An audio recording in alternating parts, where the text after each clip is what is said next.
नमस्कार. श्री स्वामी समर्थ अवधूत चिंतन श्री गुरुदेव दत्त.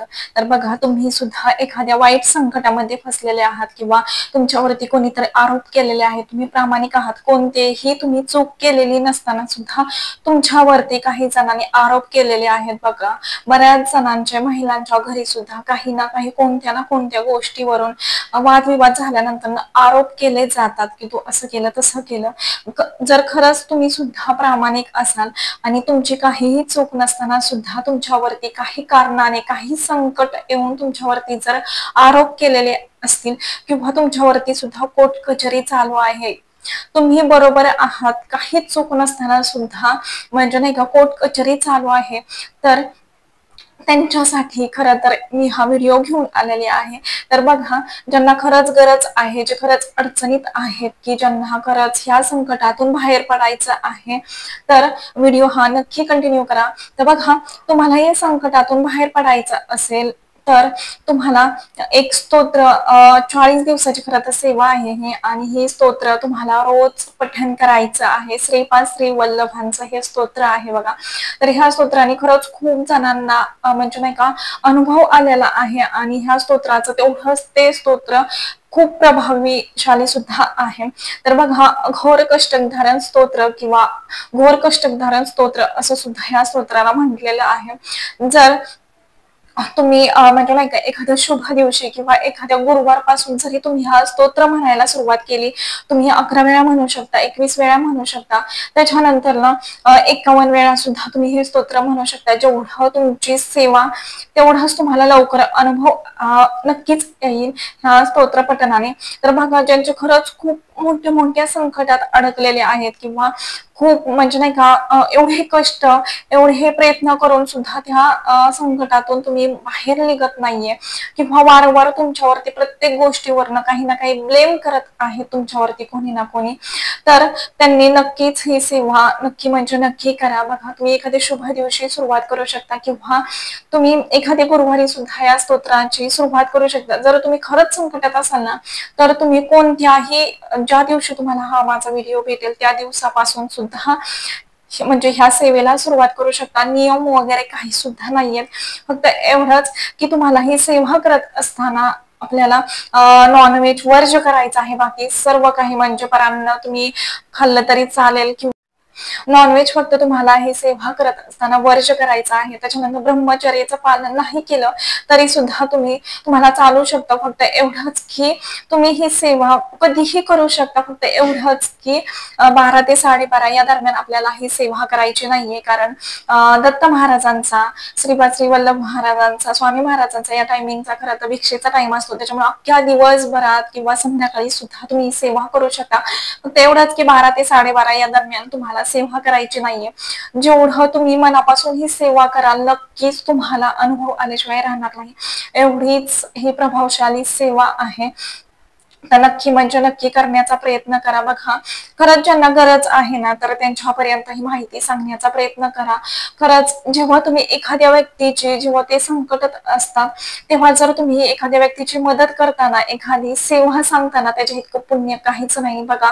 आणि त्या सेवेतून त्या जर व्यक्तीचं खरंच चांगलं होणार असेल ना, तर नक्की म्हणजे नक्की तुम्ही सुद्धा सेवा नक्कीच एखादी व्यक्ती तुमच्याही जवळची कोणी असेल की खरंच संकटात आहे, अडचणीत आहे, त्यांना नक्की ही सेवा सांगण्याचा प्रयत्न करा. बघा, जेवढं तुम्ही एखाद्यासाठी प्रामाणिकपणे सेवा सांगताना, तेवढंच म्हणजे एखाद्यासाठी चांगला विचार करताना, तर तेवढंच कुठेतरी आपल्यासाठी सुद्धा महाराज चांगलं करत असतात.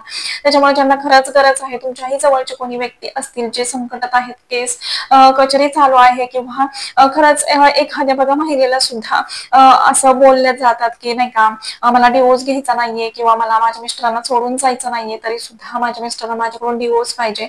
त्याच्यानंतर जे काही सांसारिक तुमच्या अडचणी आहेत, जिथं तुम्ही खरंच बरोबर आहात, तरी सुद्धा तुम्हाला खोटं ठरवलं जातंय, तुमच्यावरती ब्लेम केला जातोय कोणत्या ना कोणत्या गोष्टीवरून, तरी सुद्धा तुम्ही ही सेवा करू शकता. बघा, तुम्ही जर 8 दिवस, गुरुवार ते गुरुवार 8 दिवस जर 91 वेळा जर अघोर कष्टधारण स्तोत्राचं जर पठण केलं 51 वेळेस, बघा खूप छोटं आहे, तर हे स्तोत्र तुम्हाला गुरुचरित्राचा 18वा अध्याय आणि 14वा अध्याय या म्हणजे नाही का छोटं पुस्तक आहे, 18वा अध्यायाचं 14वा अध्यायाचं, तर त्या पुस्तकामध्ये त्या म्हणजे नाही का त्यामध्ये तुम्हाला भेटून जाईल सगळ्यात शेवटच्या पानावरती म्हणजे मागे ते स्तोत्र दिलेलं आहे बघा.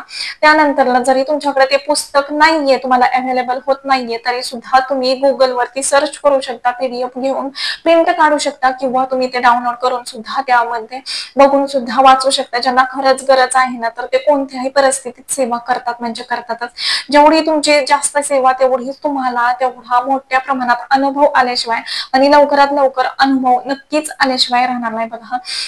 अनुभव सिद्ध सेवा आहे. जेवढं तुम्ही आणि बघा ही सेवा करत असताना महाराजांना मनोमन प्रार्थना करायची आहे की जे काही तुमच्या आयुष्यात संकट चालू आहे, जे काही बघा तुम्ही सेवा कधी करायची, खरंच तुम्ही संकटात आहात, तुम्ही प्रामाणिक असून सुद्धा तुम्हाला खोटं ठरवलं जात आहे, तर जर खरंच तुमच्याकडून काही ना काही चुका झाल्या असतील आणि तुम्ही जर एखादी ह्याच्यासाठी जरी सेवा करत असाल ना, बघा प्रत्येक गोष्टीचं एक हे असतं. तुमच्याकडून खरंच चूक झालेली आहे तर तुम्ही त्यातून काही ना काही मार्ग काढा बाहेर नेण्यासाठी. पण खरंच तुमच्याकडून चूक झालेली नाहीये, पण तरी सुद्धा नाही का तुम्हाला ब्लेम केलं जात आहे, तर नक्की ही सेवा करा. कारण कसं आहे माहिती का, जेव्हा आपण केली चूक पण तरी सुद्धा आपण त्यातनं हे करण्यासाठी आपल्याला स्वतःला हे करण्यासाठी काहीतरी करतोय, त्यापेक्षा त्याची कर्माची फळं आपल्याला भेटणारच आहेत.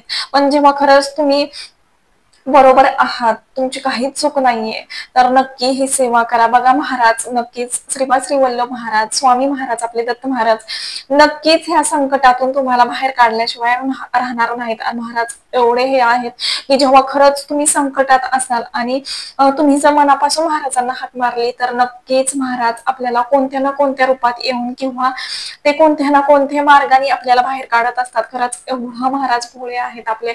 फक्त त्यांना निस्वार्थ सेवा, आपण जेवढी मनापासून सेवा करत आहोत तेच महाराज बघत असतात. तर नक्की म्हणजे नक्की सेवा करण्याचा प्रयत्न करा. बघा तुम्हाला अनुभव आल्याशिवाय राहणार नाही. फक्त एवढंच की तुम्ही महाराजांना संकल्प करा वाटलंच तर, की मी एवढ्या दिवसाची सेवा करते, एवढं सेवा करते, तर माझ्याकडून करून घ्या आणि लवकरात लवकर मला हा संकटातून बाहेर निघण्याचा मार्ग दाखवा, ह्या संकटातून मला बाहेर काढा, एवढं महाराजांना तुम्हाला म्हणायचं आहे. बघा महाराज नक्की म्हणजे नक्कीच तुम्हाला या सर्व काही संकटातून बाहेर काढतील म्हणजे काढतीलच. आणि मला एक सांगायचं आहे, नियम वगैरे काहीच नाहीयेत या सेवेसाठी, फक्त एवढंच की आपण महाराजांची सेवा करत आहोत, तर नॉनव्हेज तुम्हाला करायचं नाहीये, खायचं नाहीये. बाकी कोणते म्हणजे कोणतेच नियम अटी वगैरे नाहीयेत. फक्त एवढं नक्की करण्याचा प्रयत्न करा. बघा महाराज नक्कीच बाहेर काढतील. आणि एक सांगायचं आहे, ज्यांना खरंच गरज आहे, तुमच्याही जवळचे कोणी व्यक्ती दुःखात संकटात आहे, तर नक्की सेवा सांगण्याचा प्रयत्न करा. फक्त एवढंच की सेवा बरोबर सांगितले गेले पाहिजे तुमच्याकडून. कारण कसं, जर चुकीची सेवा केली तर त्याचे दोष सुद्धा आपल्याला लागत असतात. त्याच्यामुळे जरी तुम्हाला सांगता येत नसेल तर माझा व्हिडिओ नक्की त्यांच्यापर्यंत शेअर करा. बघा आणि तुम्ही जर एखाद्यासाठी जर खरंच चांगले समोरच्याला चांगलं म्हणजे नाही का संकटातून बाहेर काढण्यासाठी जर तुम्ही प्रयत्न करत असाल ना, तर नक्कीच महाराज सुद्धा तुमच्या आयुष्यात कुठं ना कुठं काहीतरी चांगलं करत असतात बघा. त्याच्यामुळे नक्की नक्की म्हणजे नाही का एखादी गरजू व्यक्ती आहे किंवा एखादी व्यक्ती संकटात आहे तर त्यांना नक्कीच मदत करा. तर आतापुरतं एवढंच झालेली सेवा मी महाराजांच्या निरोजू करते. व्हिडिओ आवडला असेल तर लाईक करा, शेअर करा आणि चॅनेलवरती नवीन असेल तर असंच नवीन व्हिडिओ पाहण्यासाठी चॅनेलला सबस्क्राईब करा. धन्यवाद. श्री स्वामी समर्थ.